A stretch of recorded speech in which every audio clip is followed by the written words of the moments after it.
형제가 연합하여 동거함의 복이라는 제목 가지고 말씀을 살펴보겠습니다. 얼마 전 그 페이스북에 어떤 분이 영화 한 테마를 올려놨습니다. 형제가 학교에 갔는데 형이 그 이제 짱하고 학교에 짱이 있잖아요. 짱하고 싸움이 일어났습니다. 근데 짱을 어떻게 이길 수 있겠어요? 짱은 학교 짱일 뿐만 아니라 그 뒤에 부모님 배경이 빵빵합니다. 그래서 아주 못된 짓을 하는데 그냥 이유 없이 툭툭 치고 다니고 그러다가 싸움이 벌어졌어요. 그 짱한테 더 터지고 눈탱이 밤탱이 된 상태에 돼서 밑에 깔리니까 멀리서 지켜보던 동생이 쫓아와서 그 짱을 두들겨 팼습니다. 이 두 명이서 한 사람 편이 그거 뭐 어떻게 2대1로 당해낼 수 있겠어요. 그래가지고 그 짱이 많이 얻어맞았습니다. 문제가 커졌네요. 그래서 그 짱의 부모님도 학교에 오시게 됐고 이 형제 부모님도 학교에 오시게 됐습니다. 이 부모님이 그 짱 어머니한테 손이 발이 되도록 빌었습니다. 그리고는 이제 두 아들을 데리고 교정을 유유히 빠져나가는데 그 짱을 크게 몸을 상하게 한 게 동생이에요. 그 동생의 고개를 푹 숙이고 갑니다. 그때 어머니가 돌아서서 이렇게 한마디 합니다. 야, 형이 또 다시 그렇게 얻어맞는 일이 있으면 동생이 가서 도와줘야지. 그러니까 그 동생의 얼굴이 환해집니다. 그게 형제예요. 형제 우애가 깊어야 됩니다. 형이 얻어맞고 있는데 동생이 잘하고 있다. 우리 형 잘 좀 패줘라. 그런 동생 그건 동생도 아니죠. 그렇습니다. 여러분 형제 우애가 깊어야 돼요. 형제 우애가 깊어야 집안이 편안하고요. 다툼이 있는 곳엔 하나님이 함께 하실 수가 없습니다. 다툼이 있는 곳은 마귀가 춤을 추게 되고요. 형제가 서로 동거하는 마음을 가질 때 그때 하나님도 기뻐하시고 성령의 기름 부음, 오늘 본문 2절에 3절에 성령의 기름 부음이 있는데 그 기름 부음이 있다 하는 겁니다. 형제는 집에서는 싸우지만 밖에 나가서는 한패가 되어야 되는 거예요. 제가 어릴 때 우리 큰 누님이 밖에서 울면서 집으로 들어오셨습니다. 제 어린 생각에도 누가 우리 누나를 건드려? 어떤 XX들? 그래가지고 제가 지게작대기를 끌고 나갔습니다. 그리고 작은 누님도 제가 지게작대기 들고 나가니까 같이 따라왔어요. 가서 누가 우리 누님을 울렸나 보니까 동네 아주머니인데 나중에 알고 보니까 그분이 글쎄 우리 친척분이시더라고요. 그래서 이제 제가 한마디도 못하고 지게작대기 들고 거기 우두커니 있다가 그냥 들어온 적이 있습니다. 누님이 누구한테 말로 훈계를 받았든지 아니면 손바닥을 또 따귀를 맞았든지 형제들이 같이 나가서 우르르 몰려나가서 같이 울타리가 되어주고 왜 우리 누나 때립니까? 하고 한마디 거들 때 그게 형제지. 아유 잘 맞고 왔어. 그건 정말 형제도 아닌 겁니다. 우리가 칠형제잖아요. 칠형제가 쭉 나가면 누가 건드리겠어요? 칠형제의 힘을 누가 이길 수 있겠습니까? 이것이 형제의 연합함입니다. 누가 우리 형제 중에 가장 약한 형제를 건드리면 일곱이 탁 일어서야죠. 그러면 그 다음부터 그 약한 사람을, 약한 형제를 건드리려고 했다가도 안 되겠다. 저 집이가 벌떡같이 일어나는데 우리가 그럴 수는 없지 하고 물러서게 되는 겁니다. 이것이 바로 형제의 연합합니다 하는 겁니다. 오늘 본문에 연합하여 이런 단어를 줍니다. 우리 한번 1절을 다 같이 한번 읽어볼까요? 1절 시작. 보라 형제가 연합하여 동거함이 어찌 그리 선하고 아름다운고. 여기 연합하다라고 하는 단어를 헬라어적으로 히브리어적으로 쭉 살펴보면 하나됨이다라는 뜻이 더 강합니다. 연합하다라고 하는 뜻도 있기는 있지만 더 정확하게 이 단어를 분석하면 하나 되다, 하나됨이라고 번역하는 것이 더 옳을 수도 있다는 거예요. 자, 그렇게 해서 제가 한번 읽어볼까요? 보라, 형제가 하나됨이 동거함이 어찌 그리 선하고 아름다운고. 예, 형제가 하나가 됐다. 아주 오래전 제가 잘 아는 분 어머니가 장례가 일어났습니다. 시골서 근근히 살아가시면서 남의 밭일 해주시다가 사고를 당해서 유명을 달리하셨어요. 그래서 그분 이제 제 친구분 그분 장례식장에 갔습니다. 자, 그런데 그 장례식장에서 싸움이 났어요. 형제들끼리, 오형제인데 오형제들끼리 서로 싸움이 났습니다. 돈 싸움이 났어요. 야, 그때 서로 원수가 됐습니다. 10년이 지나고 20년이 지나고 긴 세월이 됐는데 아직도 그 앙금을 풀지 못했습니다. 서로가 나쁜 일이 있어도 연락 안 해요. 좋은 일이 있어도 연락 안 해요.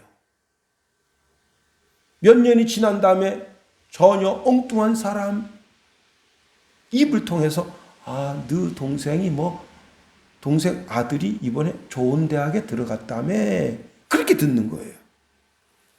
참, 그러고는 우리 어머니를 자기 어머니 하겠다 하는 거예요. 그 내가 그러라. 예. 요즘은 이제 하나만 나요. 우리 김경은 자매도 하나만 낳겠다 그러는데 하나만 나서 그거 어떻게 연합하겠어요? 둘이 있어야 그래도 연합하지 않을까 하는 생각이 듭니다. 근데 연합도 하나됨도 나쁜 짓을 하기 위해서 하나되면 되겠는가 하는 겁니다. 교통법규를 위반하는 차량을 일부러 가서 부딪혀가지고 장장 9년 동안 얼마를 뜯어냈는가 하면 3억 원을 뜯어냈어요.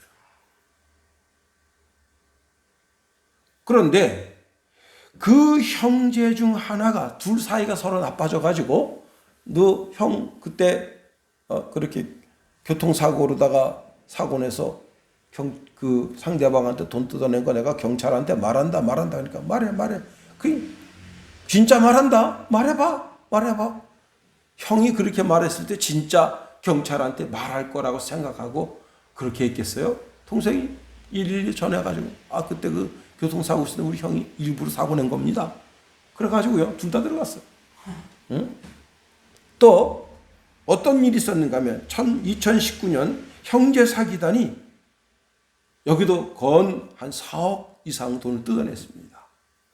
자, 그리고는 술자리에서 내가 말이야 그때 그 사고 있잖아. 우리가 일부러 낸 거잖아. 그래서 2,400만 원 뜯어냈잖아. 술 시중 들던 다른 사람이 그 이야기를 들었습니다. 그리고 경찰에 신고했어요. 그래서 둘 다 잡혔습니다. 여러분, 하나됨에 있어서 나쁜 짓을 하는데 하나되면 되겠는가 하는 겁니다. 우리는 하나됨에 있어서 선한 뜻을 품어야 되는 겁니다. 그러면 형제가 연합하는 것, 하나되는 길이 무엇이냐? 그것은 같은 예수를 믿을 때 하나가 될 수 있다는 거예요. 자, 한 형제는 예수님을 믿어요. 한 형제는 부처를 믿어요. 그럼 하나 될 수 있겠어요? 길이 틀린데, 방향이 틀린데, 응? 모이면 우리 교회 장로님 험도하고 우리 목사님 험도하고 우리 교회 그 김집사 있잖아. 김집사 그 깐죽깐죽대고 흠도하고 그렇게 하면서 이 교회가 이렇게 돌아가는구나. 저 교회가 이렇게 돌아가는구나. 서로 이해하고 같은 논리가 있어야 되는데 우리 부처님은 말이야. 우리 보살님은 말이야. 듣는 사람이 이거 생뚱맞는단 말이에요. 서로 길이 달라. 한 사람은 천국을 향해서 가는데 한 사람은 극락의 불로 향해 가고 있다 이게. 그러니까 형제가 서로 하나 되고 연합하기 위해서는 바로 같은 신앙의 길을 가야 되는 겁니다. 그리고 혹시 형제가 믿지 않으면 전도해서 그 사람을 예수 믿게 해야 하는 것이 우리의 진정한 도리입니다. 그 다음에 하나됨은 용서밖에 없다는 거예요. 형제라고 하는 존재는 끊임없이 나한테 죄를 지을 수 있는 존재라는 거예요. 자, 나는 춘천 사는데 동생이 서울에서 살아요. 싸움이 일어날 수 있어요, 없어요? 싸움이 일어날 수 없습니다. 아니 1년에 어쩌다 한 번 보는데, 명절 때나 한 번 보고 휴가철에나 한 번 보는데 무슨 싸움이 일어날 수 있겠어요? 나는 춘천에 사는데 내 형이 미국에 유학 가 있어. 싸움이 일어나겠어요? 싸움이 일어날 수 없습니다. 2년에 한 번 볼까 말까 하는데, 물론 뭐 전화로 통화하고 형 뭐 미국의 공기는 어때? 학교는 어때? 서로 안부는 물을 수 있지만, 형 그때 말이야 내 연필 어디 갖다 숨겨놨어? 너 그때 내 용돈 슬쩍 돈 10,000원 했지? 싸움이 안 되는 거예요. 응? 다시 말하면 형제라고 하는 것은 끊임없이 나한테 수많은 죄를 지을 수 있는 존재라는 거예요. 그게 형제야. 여러분 학교에서라도 친구가 형제 그 이상으로 가깝게 지낼 수 있어요. 근데 친구놈이 내 연필을 뭐 지 연필 쓰듯이 쓰고, 내 지우개를 지 지우개 쓰듯이 쓰고, 내 노트 어느 때는 내 노트를 가지고서 지 노트처럼 보고 공부도 하고, 언제든지 나한테 끊임없이 죄를 지을 수 있는 놈이 바로 형제라. 그런데 거기에 대해서 어떻게 해요? 우리가 끊임없이 용서해 주는 거야. 용서가 없이는 하나가 될 수가 없어요. 마태복음 18장 22절 22절에 보면 베드로가 이렇게 물었습니다. 예수님, 형제가 내게 죄를 범하면 몇 번이나 용서하여 주리까? 7번까지 하오리까? 그랬더니 예수님께서 얘야, 7번뿐만 아니라 7번씩 70번이라도 해줘라 했습니다. 뭐예요? 7, 7에 49, 490번 용서해 주라는 거구나. 그래서 일기장에다가 내가 올해는 10번 용서해 줬다. 내가 20번. 그게 아니잖아요. 끊임없이 용서해 주라는 거예요. 누구를? 내 형제를. 여러분 요셉 보세요. 요셉. 자, 요셉은 형들이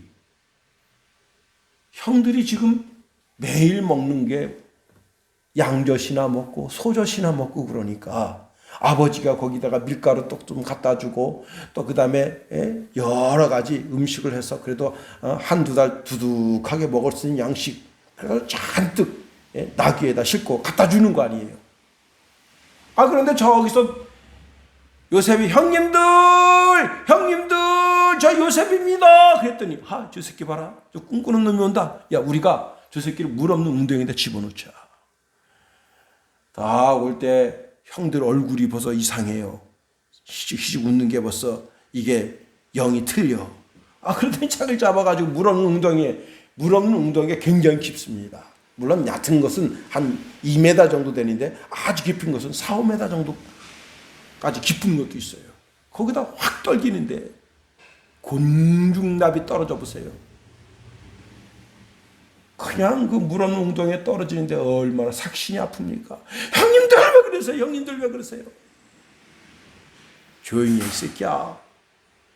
그러더니 그 위에 뚜껑 확 닫아버려요. 빛도 보이지 않고 막 그렇게 어두컴컴한 그런 하루를 지내는데, 미디안 상인이 오니까 또 끌어올려가지고 자기를 은 20에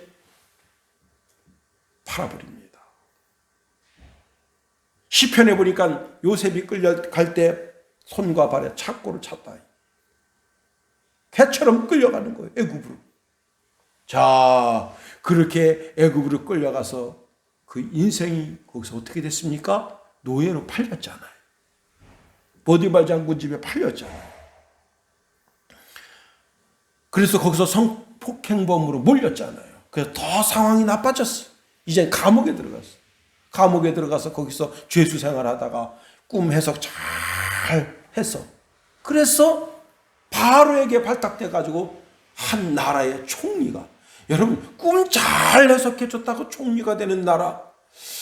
참, 우리나라도 총리를 뽑는데 실력으로 뽑는 게 아니라 내 편이니까 뽑는다, 그런 소리가 있는데, 하여튼 바로가 꿈 하나 해석 잘했다고 해서 요셉을 뽑았습니다. 근데 그 꿈이 뭐냐? 나라의 운명을 가릴 만한 꿈이라니. 7년 동안 풍년이 있다가 7년 동안 흉년이 있다. 그래서 7년 풍년 때 곡식을 막 흥청망청 쓰는 것이 아니라 아주 그냥 막 나라에서 막 강제적으로 곡식을 빼앗다시피 해가지고 막 다 사들이는 거예요.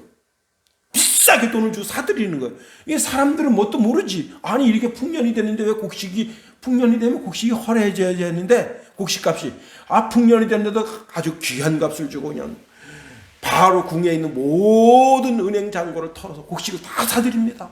창고마다 곡식이 가득 찼어요. 7년 딱 지나니까 흉년 들기 시작하는데 1년도 지나지 않는데 뒷감당이 안 됩니다. 2년째 들어서니까 야곱의 아들들이 애굽으로 곡식 사러 왔습니다. 그때 이 요셉이 자기 신분을 밝힌 거예요. 내가 요셉입니다. 그러니까 그 형들이 거기서 어떻게 됐어요? 아연실색해버린 거예요. 이야, 17년 전 노예로 팔았던 그 요셉이 한 나라의 총리가 됐구나. 얘 다 죽었구나. 그러고 있는데 요셉이 이렇게 말합니다. 내게로 가까이 오십시오. 나는 당신들의 아우 요셉이니 당신들이 애굽에 판 사람이다. 당신들이 나를 이곳에 팔았다고 해서 근심하지 마십시오. 한탄하지 마십시오. 하나님이 당신들의 생명을 구원하시려고 나를 당신들보다 먼저 보내셨습니다. 요셉이 하는 거예요. 나를 왜 그렇게 정말 나이 17살 그 젊은 나이에 그 형들의 미움을 받아서 거기서 그렇게 노예로 팔려가게 되고 그 모든 것을 가만히 생각해 보니까 다 하나님의 역사하심이구나 아는 거예요.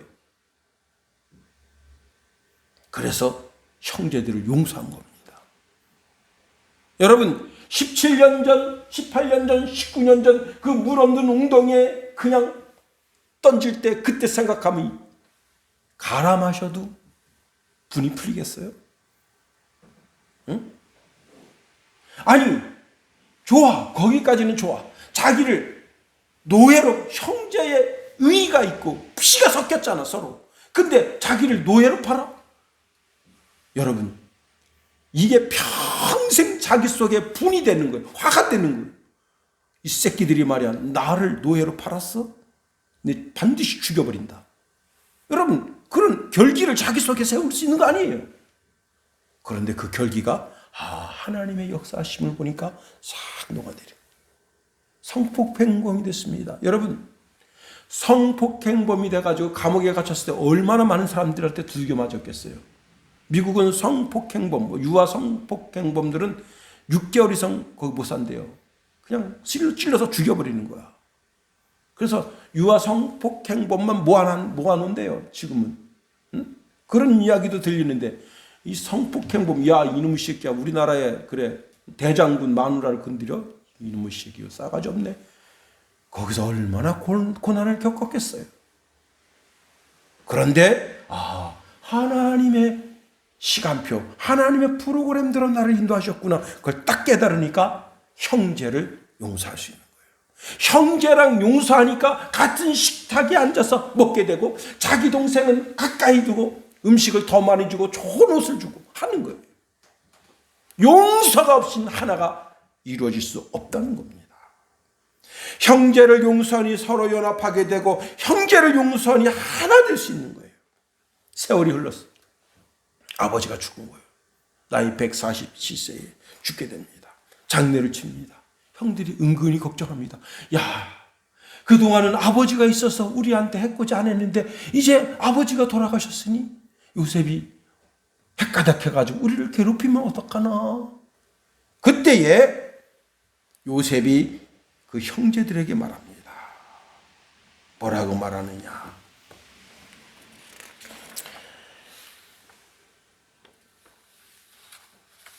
이제 내가 당신들뿐만 아니라 당신들의 자녀들까지 다 내가 기르겠습니다. 그러면서 형제들을 간곡한 말로 위로했어요. 잘 들으세요. 여러분, 우리 하나님은 우리가 하나님 앞에 우리의 죄를 고백할 때 그것을 다 잊고 다시는 기억지 않으신다 하는 겁니다. 사람들은 불쑥불쑥 과거에 내가 억울한 일 당한 것이 내 마음속에서 되살아나서 그때 일을 생각하고 그때 일 때문에 괴로워할 수 있고 그때 일 때문에 잠을 못 잘 수도 있어요. 하나님은 우리의 죄를 다 잊어주신다는 거예요. 히브리서 10장 17절 18절에 보니까 또 그들의 죄와 그들의 불법을 내가 다시 기억하지 아니하리라 하셨으니 이것들을 사하셨은즉 다시 죄를 위하여 제사 드릴 것이 없느니라 그랬습니다. 요셉이 그 형제들의 죄를 다 용서해 주셨어요.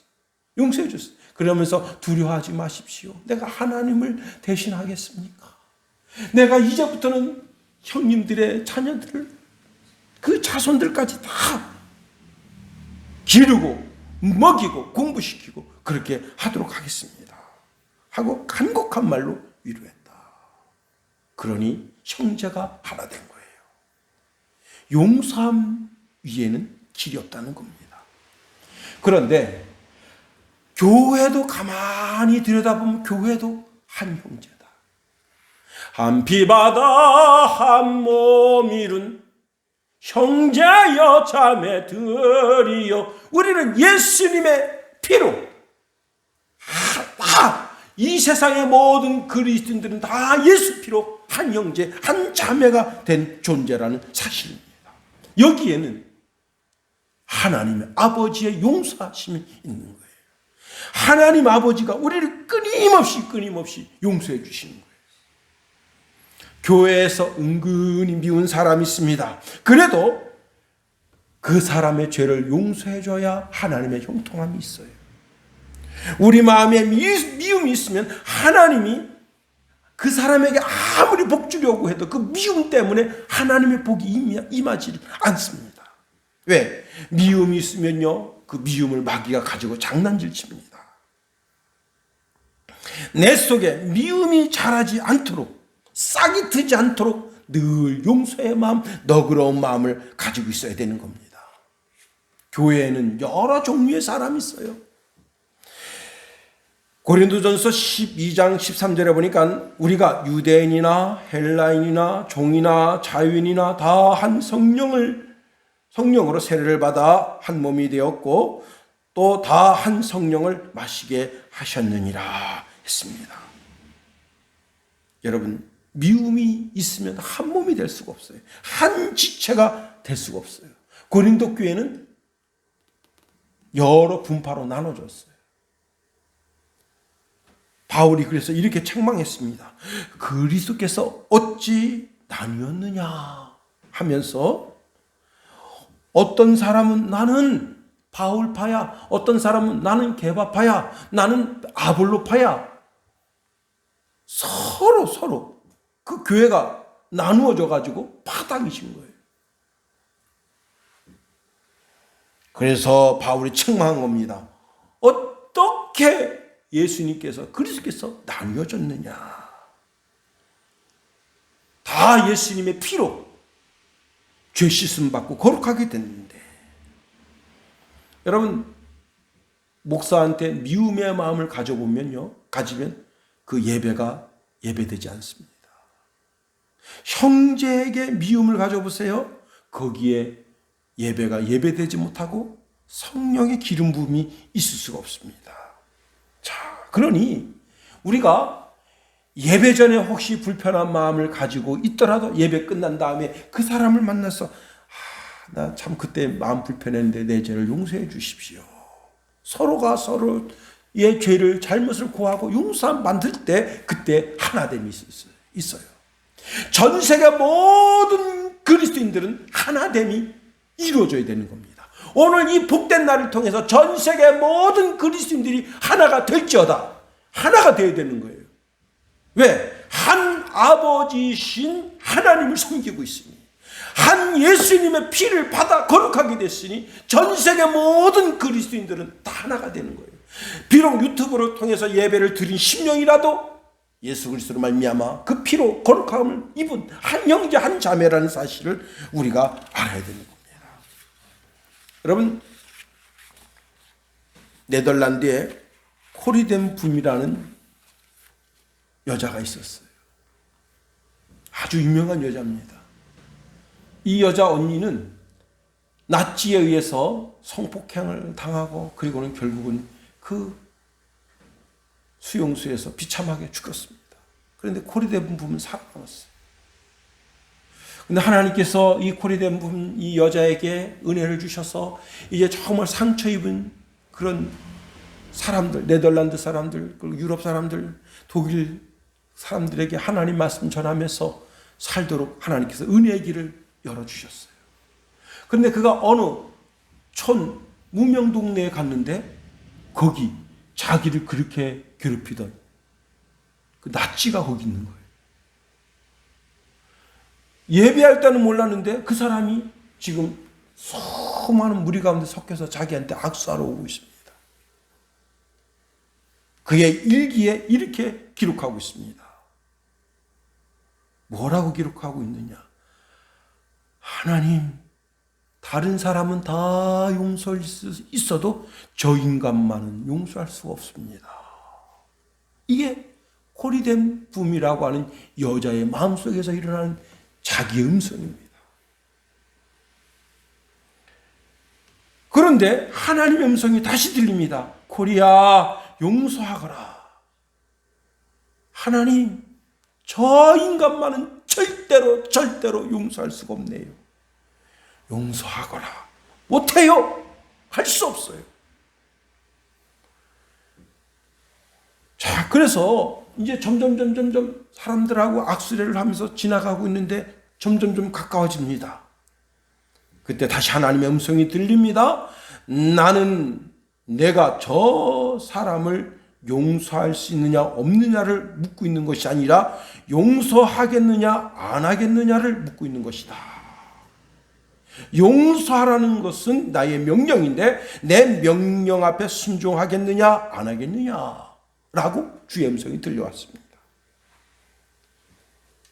그래서 코리덴 붐이 그날 그 일기장에 이렇게 기록했다고 하는 거예요. 나는 그때 그 사람을 용서하고 싶은 마음이 조금도 없었지만 용서해야만 한다는 주님의 명령이 내 마음속에 깨달아지는 순간 하나님의 명령이라면 할 수 없지요. 그러면 용서해야겠지요. 라고 하고 용서했다. 여러분, 범사에 감사하라 하나님의 명령이에요. 또 동일하게 어떤 죄를 가지고 왔든지 내 앞에 와서 자기 죄를 고하고 용서함 받기를 원하는 사람이 있다면 그 사람을 용서하라고 하는 것이 하나님의 명령이에요. 교회는 불특정 다수가 옵니다. 그가 누구라 할지라도 철천지 원수라도 그리스도의 사랑으로 용서하라고 하는 명령을 우리가 받고 있다는 거예요. 용서의 의지가 내 속에서 있든 없든 그것이 그렇게 중요한 것이 아니에요.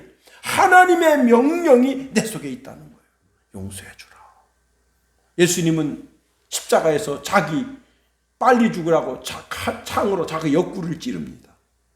그 인간도 용서해 주셨어요. 여러분, 그가 누굽니까? 백부장이잖아요.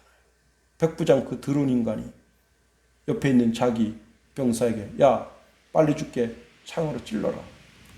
옆구리를 찔러가지고, 여러분, 이 신장 있잖아. 신장을 관통하고 이렇게 쭉쭉쭉 해가지고 최종적으로 심장까지 그 창끝이 닿는 거예요. 그 칼이 창이 예리한 창끝이 자기 찌를 때 그를 용서하면서 죽으신 게 우리 주님이십니다. 하물며 우리 이겠는가 하는 거예요. 잘 들으세요. 용서의 주체가 내 속에서 내가 하고 말고 하는 것이 아니라 하나님이 용서를 명령하고 있다는 거예요. 우리가 진짜 하나님의 자녀라면 그 누구라도 용서할 수 있어야 하는 겁니다. 여러분, 그래서 하나님은 용서의 하나님이시다.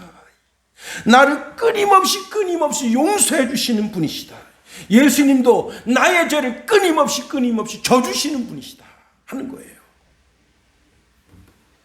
여러분, 하나님과의 나와의 관계가, 나와 예수님과의 관계가 행복하고 아름다운 것은 어떻게 나타나느냐? 내가 사람과 사람 사이의 관계 속에서 그 관계가 사랑스럽고 애틋하게 나타나는 그것이 바로 하나님께 대하여, 예수님께 대하여 이 소자 하나, 소자가 누굽니까? 이 시대의 모든 사람들로 하여금 버려진 자라고 여겨지는 자예요.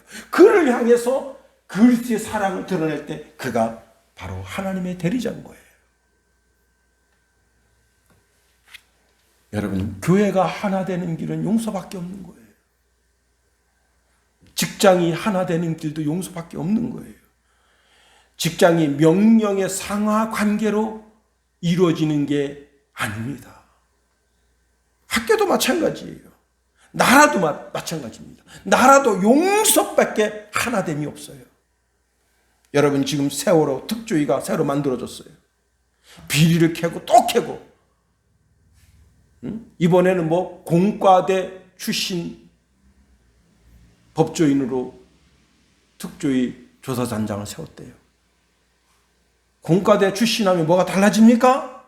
여러분, 여지까지 조사를 4번 했는데 아무것도 밝힌 게 없어요. 5.18 광주 사태 조사하고 또 조사하고 또 조사합니다. 김대중 정부, 김영삼 정부, 노무현 정부 계속해서 조사했어요. 밝혀진 것은 하나도 없고 오히려 5.18 때문에 혜택받는 사람만 늘어났다. 이 정부는요, 동학혁명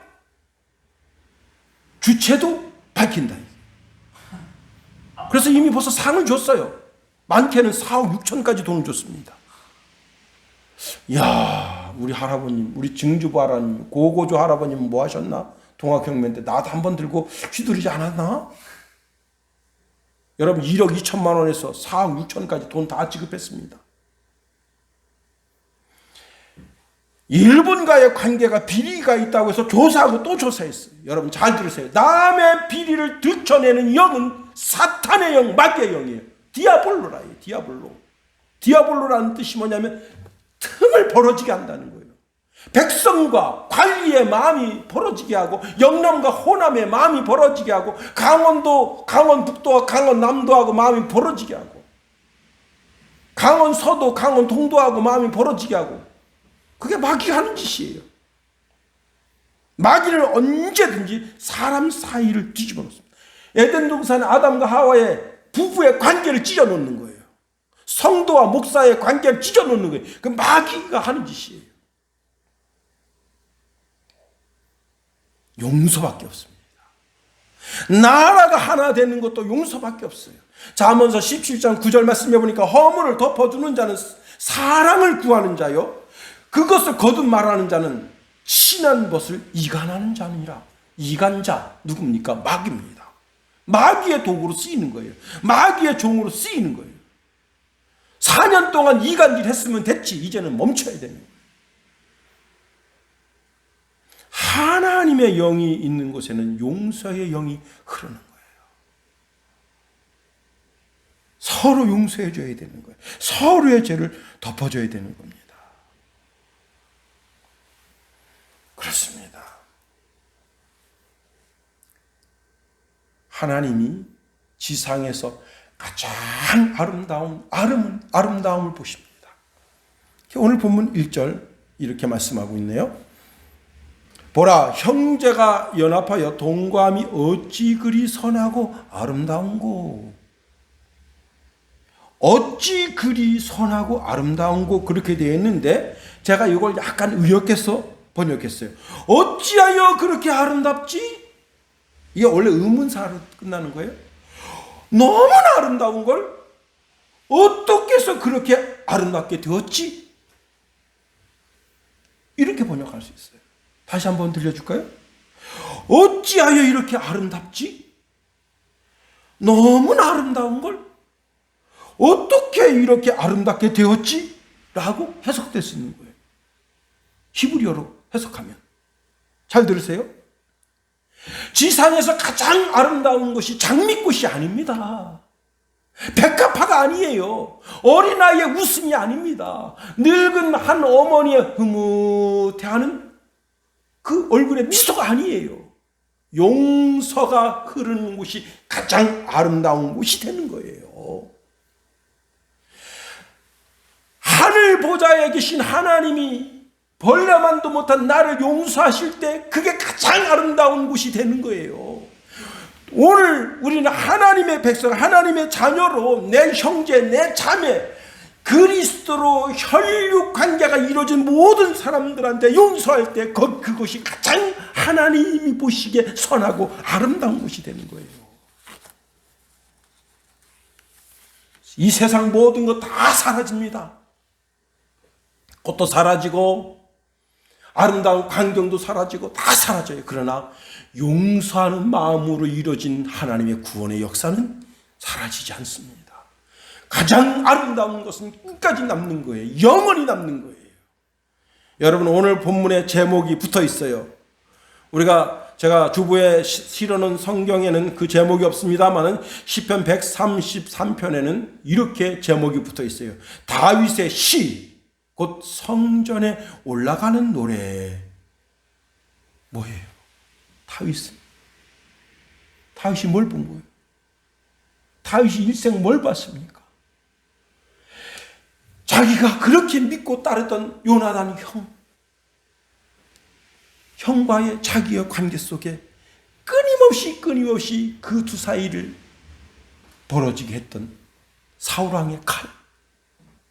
자, 그리고 자기 집에 끊임없이 암논이 일으키는 범죄, 압살롬이 일으키는 범죄, 계속해서 그 집안의 칼이 계속해서 자녀들을 죽여. 나중에 누가 남았습니까? 솔로몬 하나밖에 안 남았어요. 그걸 보는 거예요. 왜 우리 집안에는 용서의 영이 흐르지 않냐 말이야. 왜 우리 집안은 서로 질시하고 서로 죽이고 서로 왕이 되겠다고 하고 그런 칼날이 끊이지 않느냐. 그걸 보는 거예요. 하나님은 나를 용서해 주시는데 왜 우리 아들 자식 놈들은, 딸년들은 왜 용서하지 않느냐. 왜 용서의 영이 흐르지 않느냐. 여러분, 다윗의 집에 잔인한 칼날이 인간의 생명을 난도질할 때 그것을 보면서 다윗이 그 자기 심령 속에 이 세상에 가장 아름다운 것이 용서인데, 용서로만 그 가정이 되고 용서로만 나라가 되고 용서로만 개인이 되는 건데 그걸 뼈저리게 느끼면서 형제가 서로 연합하여 동거함이 어찌 그리 선하고 아름다운가 하고 그 시를 쓰고 있는 겁니다. 제가 부목사로 있을 때 이항란 권찰님이 계셨어요. 이분이 암으로 죽으셨는데 참 그 권찰님이 뼈밖에 안 남았어요. 여자가 제 품에서 이렇게 비스듬히 기대가지고 제가 이항란 권찰님 이제는 하나님의 부름을 받으세요. 그래서 제가 복음을 다시 제시했어요. 영이 어떻게 구원받는가를 짧게 설명을 했어요. 그랬더니 하고 물 좀 주세요. 그래서 물 한 모금 마시고 그리고는 제 품에서 죽었어요. 자, 근데 그 이항란 권찰에게 두 딸이 있었어요. 그 남편이 노가다를 통해서 그 가정을 꾸려나갑니다. 노가다를 뛰다 보니까 주의를 지키기가 쉽지 않아요. 우리 교회 집사인데. 그래서 어쩌다 나와요. 어쩌다 나와서 제 손을 붙잡고 목사님 우리 두 딸 좀 잘 좀 돌봐주세요. 왜? 딸들이 곁길로 나갈까 봐. 그래서 늘 이제 뭐 교회 뭐 조그만 일 있으면 큰 일 있으면 불러대가지고 일 시킵니다. 왜? 교회 눈앞에 있어야 뭐가 얘가 어떻게 사는지 알지. 눈 밖에 있으면 어떻게 알겠어요. 근데 그 남편이, 그 아빠가 수원 한 노동 현장에서 4층에서 발을 헛디뎌서 떨어져서 즉사했어요. 그런데 그 언니가 저를 찾아온 거예요. 목사님, 왜 그러냐? 우리 아빠 돌아가셨다고 그 건설 현장에서 8,600만 원 돈이 나왔는데 그 8,600만 원이 그때 당시 빌라 하나를 살 수 있는 돈이에요. 근데 지금 큰아버지들이 큰아버지가 넷이 있어요. 그러니까 막내야. 5형제 중에 막내야, 이분이. 근데 깜짝 놀란 게 서울대 교수, 그 다음에 하나는 둘은 의사고 하나는 지금 미국에 있어요. 그러면 여러분 서울대 교수고 의사가 둘이나 있고 지금 하나 미국에 유학한다. 그러면 이 집안이 어떤 집안이에요? 빵빵한 집안이야. 보통 집안이 아니에요. 의사 하려면요 돈이 어마어마하게 들어가. 보통 집안이 아니에요. 머리도 똑똑하고. 그런데 그 동생이 지금 8,600만 원 받은 거, 응? 2,100여만 원씩 해서 4등분해 가져간다, 돈. 와. 그 이야기를 듣는 저도 피가 끓더라고. 왜 그러냐 그랬더니 자기 아버지가 고등학교 때부터 사고를 쳤는데 그 돈 다 해도 그 8,600만 원 다 가져가도 세 발의 피도 안 되는데 얼마나 사고를 많이 쳤는지. 그래서 그 돈 가져가겠다는 거예요. 여러분 그 두 딸의 조카 딸의 미래를 보면 야, 이 돈으로 집 하나 반듯한 거 사고 그리고 살아라. 그렇게 할 수 있잖아요. 용서가 없는 거예요. 죽음 앞에서. 자기 동생이 그렇게 비참하게 죽었는데도 용서함이 없는 거예요. 이 지상에 최고 아름다운 것이 뭐라고 생각합니까? 동해안에서 아주 붉은 태양이 떠오르는 그것이 가장 아름다운 것이라고 생각하십니까? 아니면 인천 앞바다에서 지는 석양을 보는 것이 가장 인생의 아름다운 것이라고 생각하십니까? 하나님의 긍휼의 마음을 가지고 용서하는 그 자리.